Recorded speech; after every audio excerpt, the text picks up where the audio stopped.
The thing about fierce loving as a workshop is sometimes we do just need a place to release pent up anger and express it using the body. And that's tremendously freeing if you've been walking around with a bunch of pent up fury inside you that's not being expressed. It's a good place to open up and let rip in that way. But it's so much more than that. It's like loving is fierce, but it's not just fierce, it's loving.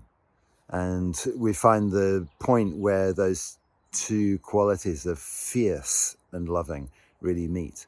And it's such a healthy, enjoyable feeling to be really aligned with that fiery quality of your heart, which gives you the strength to be aligned with yourself and know yourself in a deeper, clearer way, and gives you the ability to communicate boundaries more effectively, and gives you the strength to break through stuck patterns within yourself and within relationships.